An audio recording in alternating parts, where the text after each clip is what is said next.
This question is a proof of circle theorems, and you are expected to know these proofs in GCSE Maths. So here's one of them. Prove that the angle subtended by an arc at the center of the circle is twice the angle subtended at any point on the circumference. Give it a try, and I will talk this through when you're ready. Now, to do the proof here, we need to connect this O to B.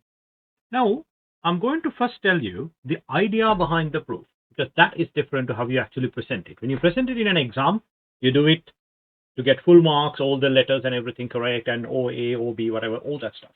However, when you memorize it, like how it is done, you're just going to do it in a quickest and easiest possible way so that you can do it. Now, let me explain how this actually works. So this, and this, they are all equal to each other because they are radii of the same circle. So if this angle is x, this angle is the sine. Why? Base angles of an isosceles triangle are equal. If this angle here is y, this angle here is also the same. Why is that? Same reason as before.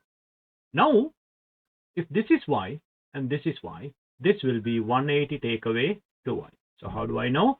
Because the angles inside a triangle, or more precisely, interior angles of a triangle add up to 180 degrees.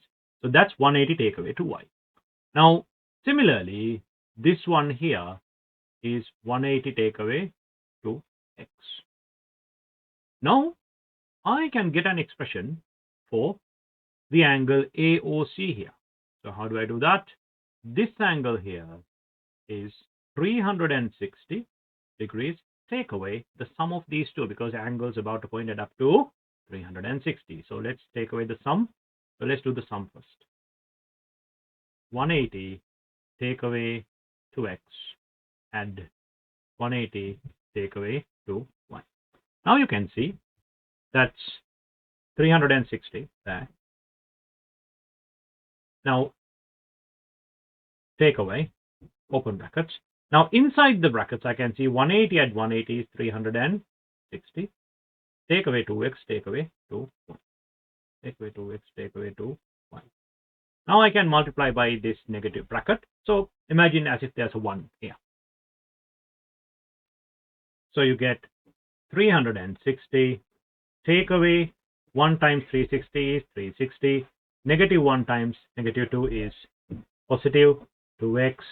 Same thing here, plus 2y. And you can clearly see these two gets cancelled out. And I just figured out the angle here is 2x add 2y. This one here. Oh, so if this one is 2x add 2y, that's the angle subtended by this arc on the center. And the angle here is x and y. I just figured out the angle on the center is twice the angle on the circumference. Now, this is how you memorize it. But is that how you present it in the exam? No, because you need to kind of change this a little bit. I'm going to write that on the side now. Right. This is how you present it in an exam to get full marks. Let me quickly show you this. OA, OB, OC are equal because they are radii of the same circle. ABO is equal to BAO. So this angle and that angle, they are equal because those are the base angles of an isosceles triangle. I can do the same thing for the other side. Y equals y, same as above. Now, this angle here is 180 take away 2x. This angle here is 180 take away 2y. And for both of them, I can write the same reason. Interior angles of a triangle add up to 180. Now, people say angles in a triangle as really short, but the best way to say it is interior angles of a triangle add up to 180. So it's very straightforward and specific. Now, AOC is 360 take away these two. Why? Because angles about a point add up to 360. Again, students usually say angles in a circle. Not the best way to say it. You might get away with it, but angles about a point add up to 360 is the correct wording. Do that.